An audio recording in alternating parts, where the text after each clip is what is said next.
Bismillahirrahmanirrahim. Assalamualaikum warahmatullahi wabarakatuh.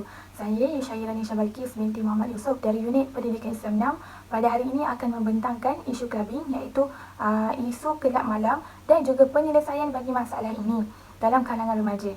Okey, kita teruskan yang isi kandungan dalam slide ini. Yang pertama, konsep clubbing. Yang kedua, peranan individu. Yang ketiga, peranan ibu bapa, peranan masyarakat dan juga peranan negara. Okey, secara umumnya saya nak beritahu bahawa untuk menyelesaikan masalah ini, saya membahagikan beberapa pihak punya peranan, bermula pada individu sehinggalah negara. Jadi di sini kita dapat lihat bahawa semua pihak memainkan peranan masing-masing untuk menangani masalah ataupun menyelesaikan masalah clubbing ini. Apa itu clubbing? Okay, menurut Wahyu Nilsen dan Wansono 2020, clubbing diartikan sebagai sebuah kegiatan yang dilakukan di tempat hiburan malam seperti bar, kelab dan disko yang buka pada waktu malam hingga awal pagi. Secara jelasnya lah, kalau kita tanya orang, apa itu clubbing? Orang akan cakap, sesetengah masyarakat akan berkata bahawa clubbing itu adalah satu kegiatan yang bersifat hiburan lah. Dan di dalamnya masyarakat yang berjalankan kegiatan clubbing ni akan menari, berjoget, menyanyi untuk melepaskan tekanan. Dan pada waktunya adalah pada waktu malam. Itu secara umumnya. Semua orang akan mengatakan sebegitu. Okey, jadi untuk satu isu clubbing ni adalah satu isu yang amat menakutkan lah. Sebab apa? Sebab clubbing ni adalah budaya barat. Tetapi untuk negara Malaysia ni tak ada beza pun dengan budaya barat tu. Maksudnya walaupun dia budaya barat, tetapi orang Islam ataupun masyarakat Islam ni ada je yang terjebak dengan isu clubbing ni, terutama remaja. Okey, macam kita tahulah kan, remaja tu bersifat darah muda. Okey, jadi daripada situ saya pecahkan kepada beberapa pihak untuk memainkan peranan masing-masing dalam menyelesaikan isu clubbing ni. Jadi pihak yang pertama adalah individu itu sendiri, yang kedua ibu bapa, yang ketiga masyarakat dan yang terakhir adalah negara. Kita teruskan kepada peranan individu itu dalam menyelesaikan ataupun menangani masalah clubbing ini adalah bijak menggunakan teknologi. Sesetengah bahan yang dipaparkan dalam media sosial ada kalanya tidak ditapis dan ia penuh dengan lambakan bahan negatif dan budaya tidak baik di internet. Contohnya clubbing. Jadi seseorang individu itu perlulah bijak menggunakan teknologi dengan menjauhi portal-portal media yang memberi pengaruh negatif kepada fikiran dan emosi. Okey, kenapa seseorang individu tu perlu bijak menggunakan teknologi? Sebab remaja dengan darah muda ni tak dapat dipisahkan. Jadi bila kita kata darah muda, perasaan ingin tahu tu adalah sangat tinggilah dan kuat dalam diri seseorang individu tu. Oleh itu, mereka ni mempunyai perasaan ingin mencuba dan tak kisah apa yang risiko yang mereka dapat, asalkan mereka dapat apa yang mereka nak. Jadi apabila remaja dengan teknologi tak dapat dipisahkan kan. Jadi bila dekat teknologi tu, bahan media sosial tu mengeluarkan portal-portal bahan negatif. Jadi dekat situ mereka mudah terpengaruh lah dengan bahan-bahan tersebut, lalu melibatkan diri dalam kegiatan tersebut. Contohnya macam clubbing. Okey, macam mana kita nak fokus kepada isu clubbing ni?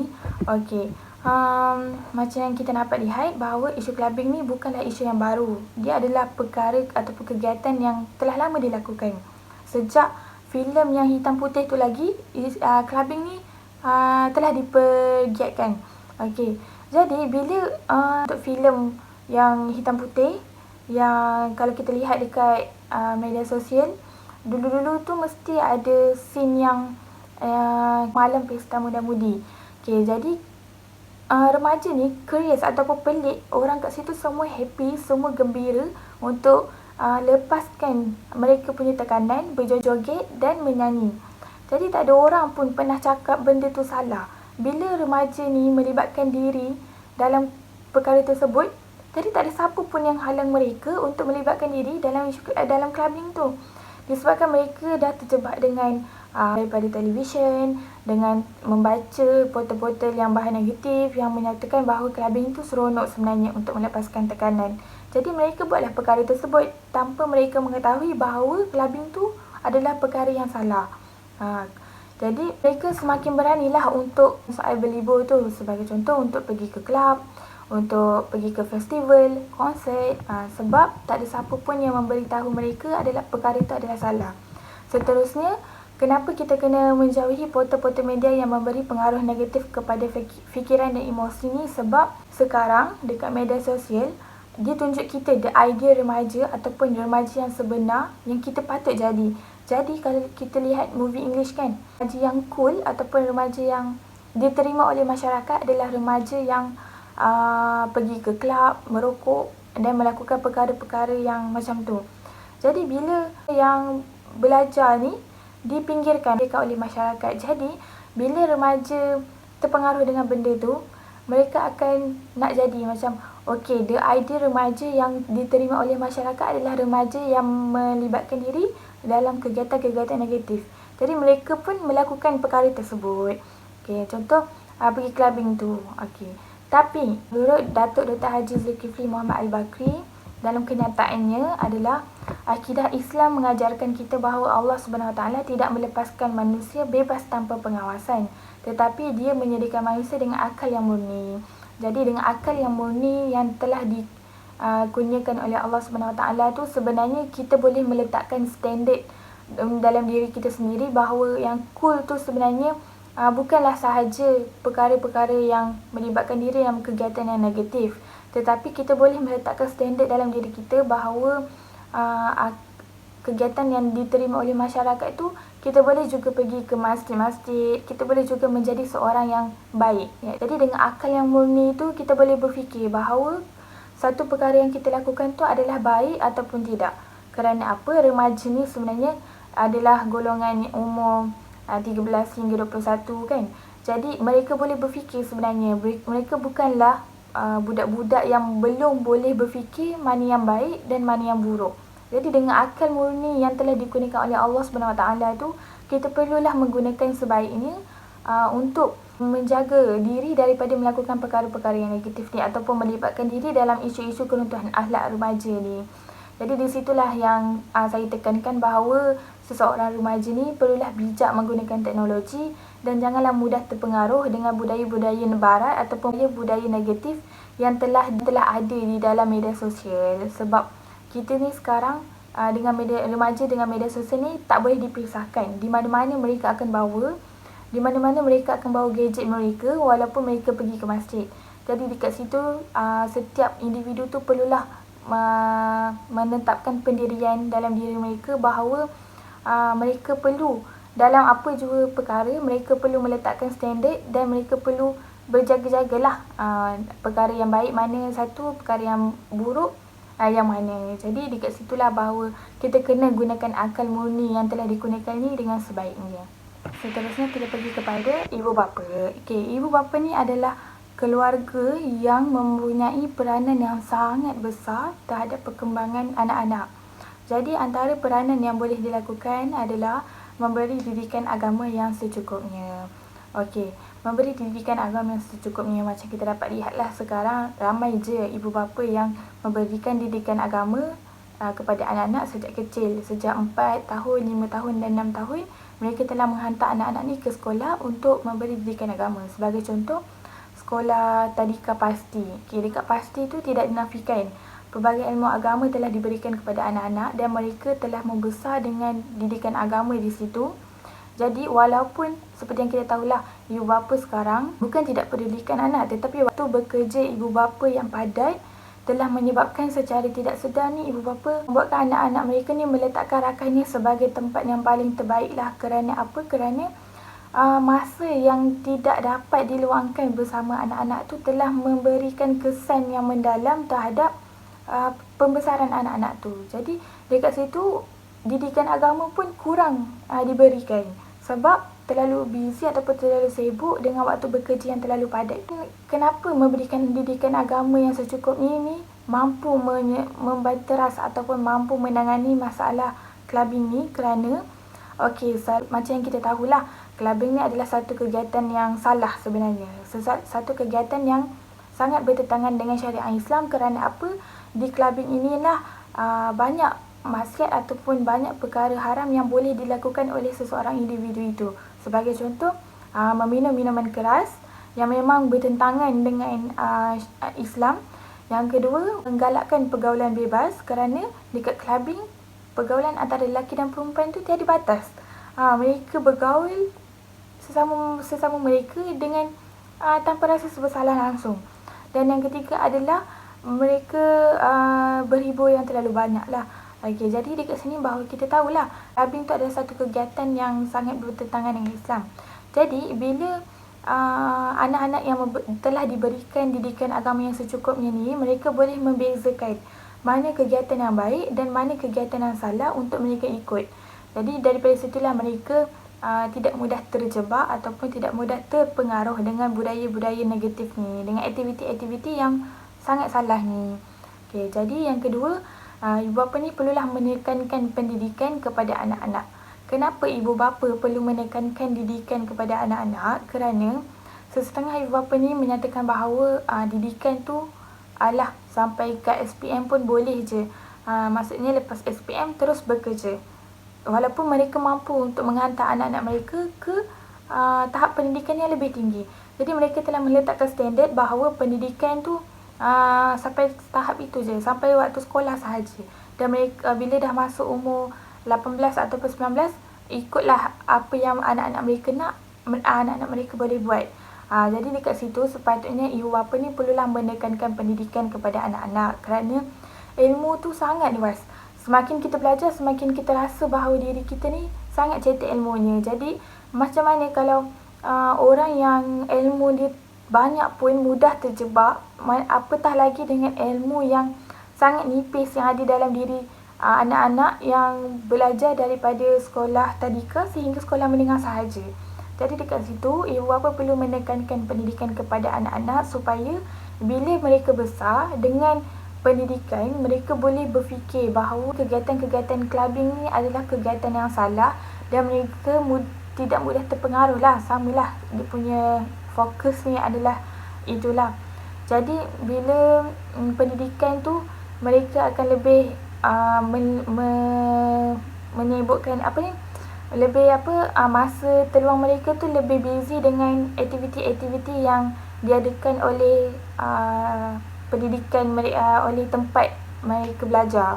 Jadi mereka tak adalah meluangkan masa mereka ke tempat yang tidak sepatutnya. Okay, seterusnya yang terakhir adalah meluangkan masa bersama anak-anak. Okay, meluangkan masa bersama anak-anak ni adalah satu perkara yang sangat penting lah supaya mereka rasa yang ibu bapa mereka tu sangat menyayangi mereka dan tidak mengabaikan mereka seperti mana ibu bapa yang sibuk di luar sana. Jadi bila ibu bapa meluangkan masa bersama anak-anak ni, dalam luang masa walaupun sedikit, mereka boleh bertanya khabar, mereka boleh memberi nasihat, mereka boleh membuka minda anak-anak dengan menyatakan beberapa isu ke, dengan membincangkan beberapa isu ke. Jadi dekat situ anak-anak adalah input dan bukan dengan rakan-rakan semata-mata. Kerana apa? Kerana bukan saya nak cakap bahawa rakan-rakan ni membawa pengaruh negatif, tetapi apa yang rakan-rakan cakap mereka akan mudah percaya dan tiada sokongan luar. Jadi bila ibu bapa meluangkan masa bersama anak-anak, mereka boleh memberi penerangan ataupun input daripada pihak ibu bapa yang telah orang nak cakap hidup lebih lama lah daripada anak-anak ni. Jadi bila ibu bapa memberikan beberapa penerangan ataupun penyelesaian ke, jadi mereka lebih terbuka dan boleh berfikir dengan lebih baik. Okay, jadi dengan meluangkan masa bersama anak-anak ni, mereka lebih menghargai ibu bapa dengan sebab apa? Sebab ibu bapa masih meluangkan masa walaupun mereka busy. Jadi mereka lebih menghargai dan buatkan satu jentikanlah kepada hati anak-anak bahawa mereka tidak sanggup untuk melakukan perkara-perkara negatif yang boleh menyedihkan ibu bapa mereka. Okay, kita teruskan lagi dengan peranan masyarakat dalam menangani masalah clubbing ni. Yang pertama adalah memperbanyak aktiviti-aktiviti sukan. Okay, kenapa masyarakat ni perlu memperbanyak aktiviti-aktiviti sukan? Sebab dengan aktiviti-aktiviti sukan itulah anak-anak muda ni akan melibatkan diri ke aktiviti-aktiviti yang membawa kepada faedah, yang membawa kepada kebaikan. Dengan aktiviti-aktiviti sukan inilah kita boleh menyihatkan kesihatan, boleh melawan penyakit. Jadi mereka tidak melibatkan diri ke aktiviti-aktiviti yang negatif, iaitu pergi ke clubbing. Apabila mereka rasa tertekan dengan waktu belajar mereka tu, jadi mereka bolehlah melibatkan diri ke aktiviti-aktiviti sukan. Dan bukan melibatkan diri terus, okey, aku stres hari ni, jadi aku kena pergi ke kelab untuk melepaskan tekanan. Itu kita boleh tukar persepsi yang tersebut kepada okey, aku stres hari ni dan aku kena bersukan supaya tekanan tu dapat dilepaskan. Okey, antara usaha yang boleh dilakukan oleh masyarakat dengan memperbanyak aktiviti sukan ni adalah membuat tempat-tempat untuk melakukan aktiviti sukan. Sebagai contoh, tempat futsal ataupun kort badminton, supaya banyak tempat yang boleh digunakan oleh anak muda ni tanpa rasa mereka tak ada tempat pun untuk melakukan aktiviti sukan ni. Okey, lagi satu, tempat-tempat ni boleh dibina dengan usaha masyarakat setempat tu lah. Jadi itulah antara usaha-usaha yang boleh dilakukan oleh masyarakat. Okey, yang seterusnya, memperbanyak program-program agama. Okey, macam dekat satu tempat, bandar kecil ataupun satu kawasan yang kecil, mesti ada sesebuah masjid ataupun surau. Jadi dekat situ, pihak kampung ataupun pihak masyarakat tu akan mengenali antara satu sama lain. Jadi bila program-program agama ni banyak ataupun banyak dibina, jadi kita perlu usaha anak remaja tu perlu diambil sekali. Maksudnya kita perlu ajak sekali anak-anak remaja ni untuk menjayakan program-program yang diadakan tu. Okey, jadi apabila program-program agama ni lebih banyak dibina ataupun lebih banyak dianjurkan, jadi anak-anak muda ni lebih dekat dengan program agama yang dilakukan ataupun yang dianjurkan oleh pihak-pihak masjid. Jadi mereka secara tidak langsung mereka berada dalam bulatan ataupun orang kata dalam circle yang baik. Okey, bukan dalam circle yang boleh membawa mereka kepada aktiviti-aktiviti yang bertentangan lah. Okey, seterusnya, memuat naik bahan-bahan berbentuk motivasi, nasihat dan pengajaran di laman sosial. Okey, memuat naik bahan-bahan berbentuk motivasi, nasihat dan pengajaran ni saya rasa lebih dekat kepada remaja. Kerana apa? Walaupun sekarang kita tahulah kan, remaja banyak tinggal berjauhan dengan ibu bapa untuk melanjutkan pelajaran. Tetapi disebabkan jarak jauh yang mereka ada tu, mereka bebas untuk melakukan apa sahaja. Dan kawan mereka adalah gadget. Okay. Mereka scroll setiap hari. Boleh dikatakan setiap masa mereka akan scroll.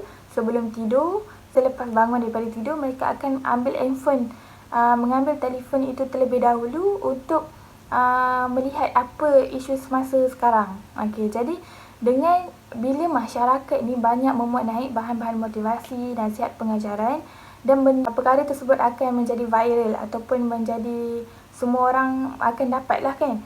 Jadi apabila mereka scroll, mereka akan melihat satu paparan. Okey, kita ni sebagai contoh, kita ni sebagai seorang umat Islam, kita perlulah memantapkan akidah diri sendiri, ataupun kita perlulah teguh dengan pendirian bahawa janganlah melibatkan diri dengan aktiviti-aktiviti yang bertentangan dengan Islam.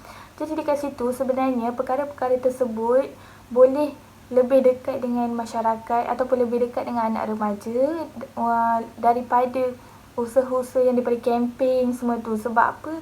Gadget tu lebih usaha dengan memuat naik bahan-bahan berbentuk tersebut lebih terus masuk dekat dalam diri hati remaja lah. Kerana apatah lagi kan, kalau posting tersebut ditambah pula dengan lagu-lagu yang kena dengan ayat-ayat yang terdapat dekat dalam posting tu. Jadi dekat situ mereka akan berfikir semula. Mereka akan, oh betul lah apa yang ayat ni cakap, bahawa kita ni sebagai umat Islam kita kena selalu beringat, ataupun kita ni selalu kena mantapkan diri dengan akidah-akidah agama ni untuk kita menjadi seorang manusia yang baik. Okay, itu sahaja untuk yang masyarakat. Seterusnya kita pergi ke peranan negara dalam menangani masalah clubbing dalam kalangan remaja. Okey, antara peranan negara adalah yang pertama, kawalan ketat terhadap premis-premis yang menggalakkan pergaulan bebas. Tidak dinafikan, kelab malam ni adalah satu premis yang menggalakkan pergaulan bebas. Kerana macam kita tahulah, kelab malam ni bukannya asing antara lelaki dan perempuan. Tak ada pun okey tempat ni adalah tempat perempuan dan tempat ni adalah tempat lelaki. Tidak. Tapi mereka bergaul antara satu sama lain, antara jantina lelaki dan perempuan tanpa rasa ada nak jaga batasan tu. Dan secara tidak langsung batasan tu memang tidak dijaga di kelab malam. Jadi dengan kawalan ketat yang saya maksudkan ni adalah okey, saya telah membuat satu rujukan lah. Dan rujukan tu menyatakan bahawa seawal umur 18 tahun mereka boleh menjadi pekerja, boleh bekerja di kelab malam. Dan seawal umur 21 tahun mereka boleh mengunjungi kelab malam. Tetapi sekarang kawalan terhadap had umur kemasukan ke kelab malam tu sudah tidak lagi ikut apa yang mereka tetapkan. Kerana apa? Berdasarkan pengalaman sendiri, saya pernah je lihat di bandar-bandar besar bahawa anak-anak muda ni, yang saya rasakan sebenarnya kita ni boleh rasa yang okey, dia dah besar. Maksudnya umur lingkungan dia adalah 21 tahun ke atas. Dan ini masih remaja yang masih sekolah. Jadi saya perasan bahawa satu golongan yang masuk ke kelab malam tu sebenarnya umur mereka masih muda. Dan mereka adalah sebenarnya di tahap persekolahan lagi. Dekat situlah saya rasa bahawa kawalan terhadap kemasukan ke dalam premis yang menggalakkan pergaulan bebas iaitu kelab malam ni sudah tidak ada lagi. Jadi dekat situ negara ni perlulah melaksanakan satu kawalan ketat terhadap kelab malam supaya ikut had umur yang telah ditetapkan. Kerana apa? Apabila umur remaja ni telah melibatkan diri ke kelab malam, dekat situ mereka mudah terpengaruh dan semua perkara yang positif mereka akan abaikan. Sebagai contoh, apabila mereka masuk ke kelab malam pada waktu malam, mereka akan berasa mengantuk untuk ke sekolah pada paginya. Jadi apabila mereka mengantuk, mereka tidak akan fokus kepada pengajaran dan pembelajaran. Dan apa kesannya? Mereka akan tidur dan menyebabkan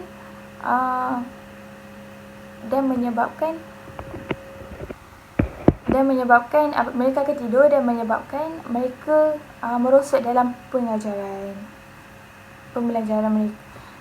Dan menyebabkan mereka merosot dalam pembelajaran mereka. Ini memberi kesan yang sangat tidak baiklah dengan kegiatan clubbing ni. Okey, seterusnya penguatkuasaan dan pemantauan oleh Jabatan Agama. Okey, Jabatan Agama ni perlu memainkan peranan lah yang penting. Kerana apa? Dekat kelab malam tu macam yang kita tahu bukan sahaja masyarakat Cina dan India, tetapi masyarakat Melayu adalah lebih kepada kegiatan tersebut. Okey, sebagai contoh kan, dekat satu tempat, saya tinggal di satu kawasan bandar kecil lah. Tetapi bilangan kelab malam di bandar kecil ni melebihi, saya rasa melebihi tahap dia adalah di tempat saya ada 3 kelab malam. Tetapi untuk kaum ataupun masyarakat Cina dan India adalah sangat minoriti di sini. Tetapi kelab malam dibuka sampai 3 buah. Jadi dekat situ saya mendapati bahawa masyarakat Melayu ni masyarakat yang beragama Islam ni akan rasa mereka ada peluang untuk memasuki kelab malam tu kerana kelab malam yang dibuka di sini tu terlalu banyak. Lagi satu, pemantauan oleh Jabatan Agama ni perlulah digiatkan supaya masyarakat Melayu ni yang beragama Islam ni rasa takut untuk pergi ke tempat tersebut. Okey, apabila Jabatan Agama selalu serang ataupun selalu membuat pemantauan untuk masyarakat yang beragama Islam ni, mereka akan contoh mereka ditangkap dan mereka akan takut untuk pergi ke tempat tersebut kerana mereka akan ditangkap. Jadi pemantauan yang kerap oleh Jabatan Agama ni akan membuatkan mereka lebih memberikan mereka pengajaran lebih besar lah daripada usaha-usaha dalam berkempen semua tu. Sebab benda tu dilakukan terus kepada mereka. Okey, yang terakhir adalah mengurangkan bilangan pembukaan kelab. Inilah apa yang saya terangkan tadi, bahawa sesetengah tempat yang kecil tu akan dibuka bilangan kelab yang sangat banyak.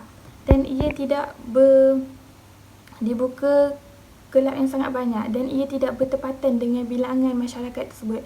Dan secara umumnya masyarakat Melayu adalah masyarakat majoriti di negara Malaysia, tetapi masyarakat Cina dan India adalah minoriti di negara Malaysia. Tetapi pembukaan kelab di negara ini banyak ataupun melebihi pada tahap minoriti tersebut.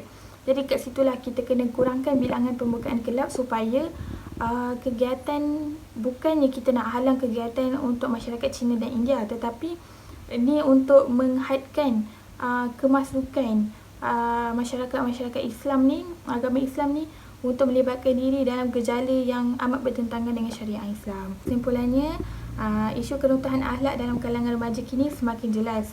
Perubahan era ke zaman moden ni kelihatan seiring dengan trend-trend yang boleh merosakkan akhlak remaja. Jadi golongan remaja yang hidup di zaman kini tidak dinafikan jauh lebih maju daripada ibu bapa. Jadi mereka akan rasa yang diri mereka ni lebih ke depan dan lebih mengetahui segalanya daripada ibu bapa. Oleh itu, semua pihak sama ada ibu bapa, guru, individu itu sendiri, masyarakat dan negara perlulah berganding bahu membentuk remaja yang berakhlak mulia melalui pemantapan ilmu agama agar mereka ni tidak terpengaruh dengan perbuatan negatif dan budaya barat. Okey, itu sahaja daripada saya. Sekian, wabillahi taufiq wal hidayah. Assalamualaikum warahmatullahi wabarakatuh.